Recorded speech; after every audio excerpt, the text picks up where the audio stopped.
Welcome back to the class, everyone. SWGOH.gg is one of the best resources out there when it comes to learning some of the larger nuances in the game. We can also find fun facts like the fact there's 150,000 people with the Chirp Omicron, or the fact that Malgus is the most placed defense in all of Kyber.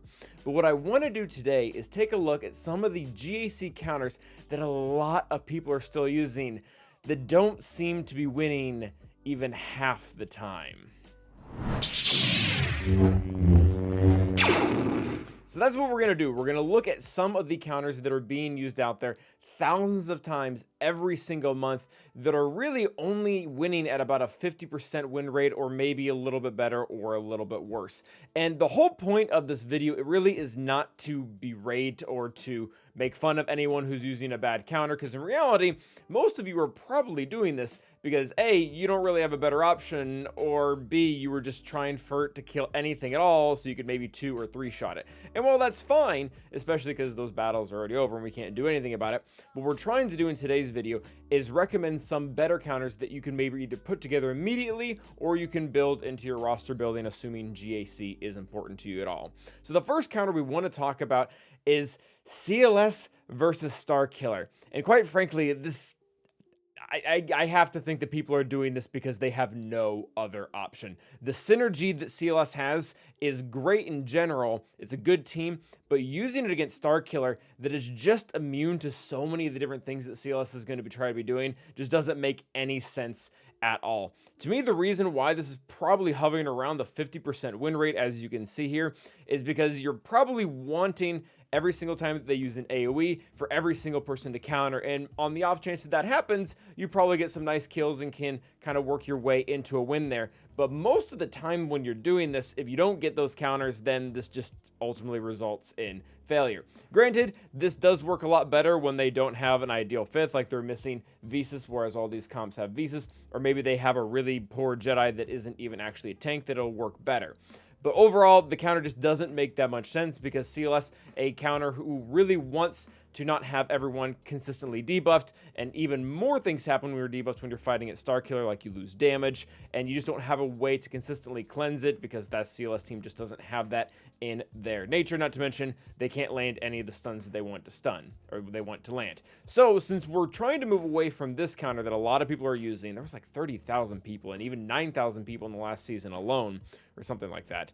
These are the two options we're going to be recommending, and they're not necessarily more expensive depending on what you're trying to do with your roster, so that's the good news. Option number 1 is going to be the Imperial Troopers with Watt, and I realize this looks a little bit strange at first, and you're probably immediately thinking, Calvin, I don't face slow Mara Jades. Why in the world would Imperial Troopers work? And the reason is Watt. This is a little bit tricky, but what you have to do is when you come in with this comp, you are going to want to use the basic. And I realize that seems very weird because Watt, you're always like, we want to get out as many techs as possible. But if you start with the basic, you are going to be applying 2 buffs to the whole team. And what ends up happening there is we start off with a ton of turn meter because Veers' leadership is going to add 10% turn meter whenever they gain a buff. Doesn't matter where the buff comes from. So ultimately what ends up happening is even if your Piet isn't all that fast, if he's at least at 330 speed, and let's go ahead and do some fun math here, and you get an extra 20 from the Veers comp, divide that by 0.8 because that's how 20% turn meter works into the equation, and you have a 437 speed Piet to then get the turn meter train going to get ahead of the Star Killer team. And as long as they never take a turn and you just start training the kills, you can eventually take the whole team down. Again, there are some more nuances with it when it comes to things like Datacrons and Doubt and what that's currently doing, but ultimately it is a solid counter that if you have everything clocked properly, you can get ahead of the enemy and ultimately take them out. The other option, which might be a little bit easier within reach if you can't get your Piet to 330 or you can't spare Watt, is going to be General Grievous, very specifically with Newt as the 5th. I do not know if this works with Stop. It is a very new character. I don't have Stop, but I know with Newt it works very well. And one of the big reasons why is because General Grievous has it set up in his lead that when a target locked enemy is damaged, each droid and each separatist ally gain 2% turn meter, doubles for General Grievous. The reason why this is relevant for Newt is because his unique is going to deal an extra 5% max health damage to an enemy whenever they're inflicted with a debuff. So basically what happens is you have this whole enemy team full of target lock because B2 went, because Mara Jade upset him, and then Grievous got his AoE off. Every single time that you're getting a debuff on those target lock characters, you're not only getting the damage, which is increasing your turn meter, the damage you're generating from the debuff is also going to increase your turn meter. So again, these are two pretty accessible options that you could use instead of CLS against the good Star Killer teams out there. So that is counter number 1 that we're trying to replace. Counter number 2, and this is a little bit cheeky, I'll be honest, and it's going to talk about using Phoenix versus Reva. And this was a little bit shocking when I looked it up, but it's why it's in the video. And that is the fact that when most people, not all, but when most people are using Phoenix versus Reva, they are making a point to use all 5 Phoenix members. You do not want to do this. 67% win rate is not very good, and one of the big reasons for this is the fact that if Grand Inquisitor immediately comes in and tortures Commander Rex or Captain Rex or whatever his name is, you instantly lose. There is no RNG that can save you. There's no clause that'll help you. You're done. Because the second he can't gain turn meter and give turn meter, there's nothing you can do about it at all.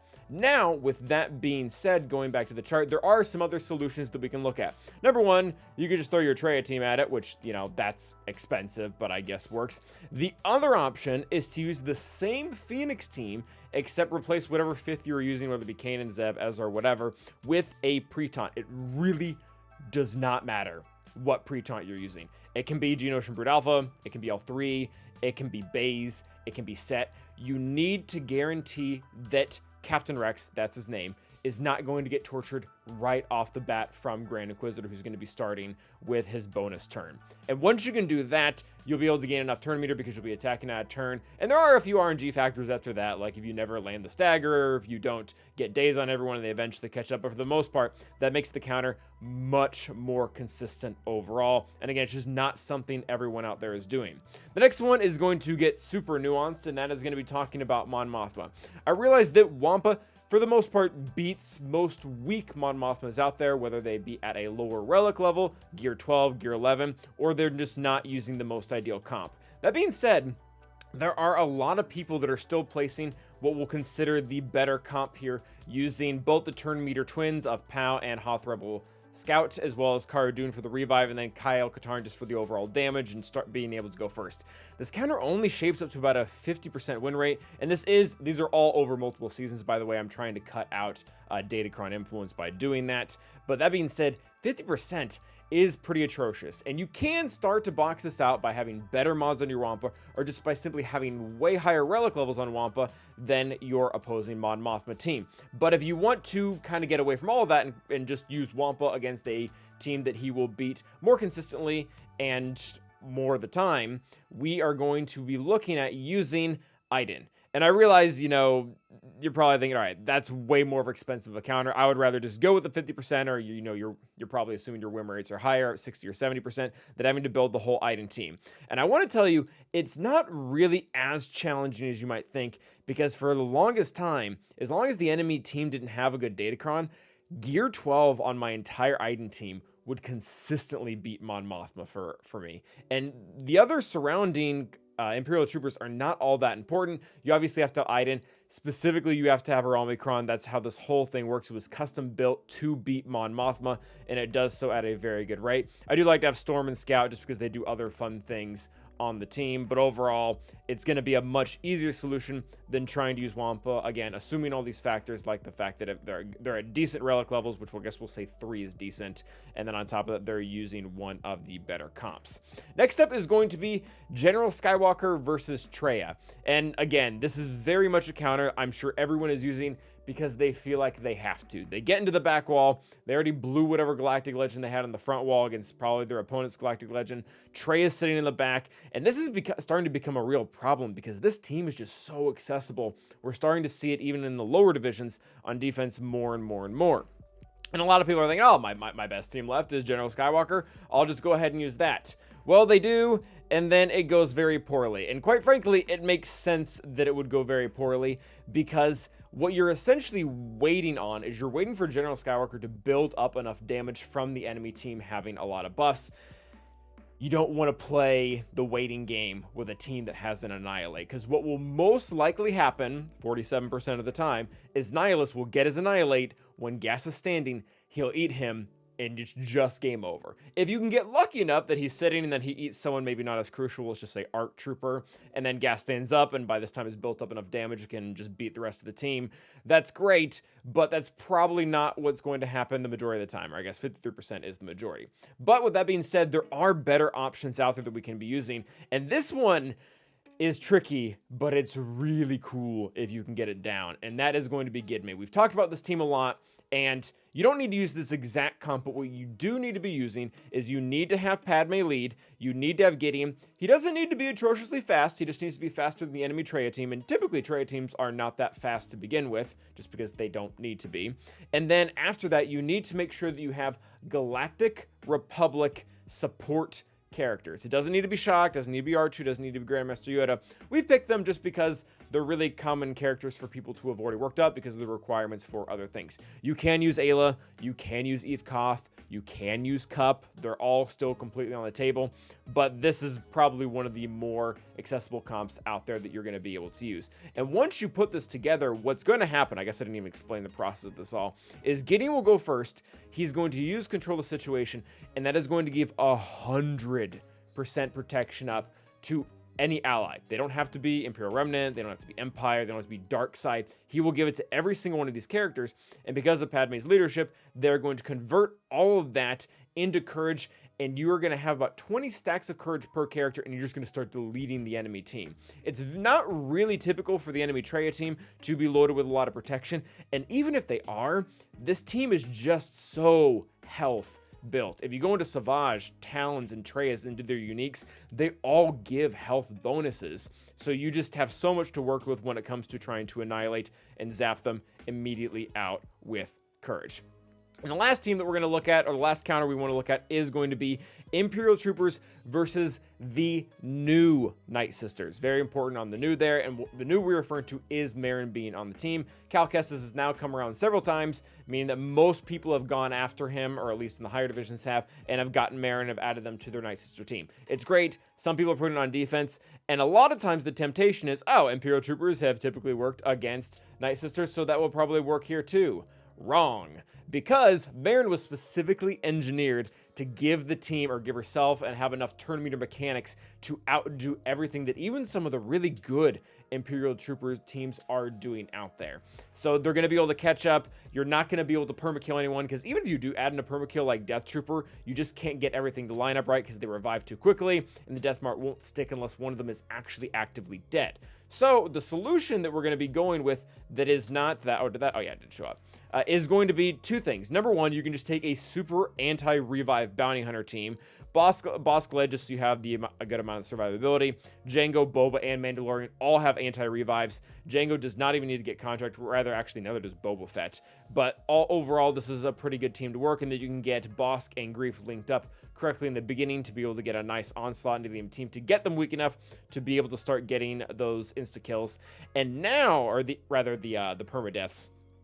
The other team that I want to talk about, and I don't want to talk about it that much because I realize most people don't have Tuskens. Tuskens were a team that a lot of us got for the raid that has now not really existed for quite a while now. But if you have Tuskens built up, these guys have so much synergy against Night Sisters, and it all revolves around how momentum works, because inevitably what ends up happening is they end up putting a lot of damage over time on the enemy team.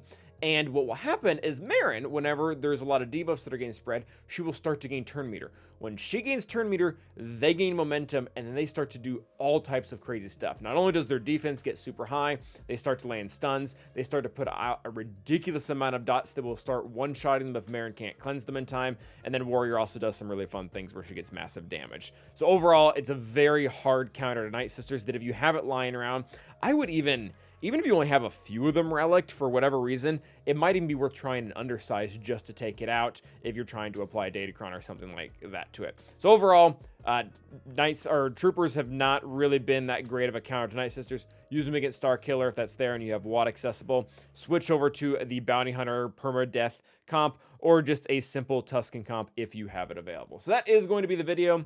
Thank you guys for watching, and as always, stay awesome.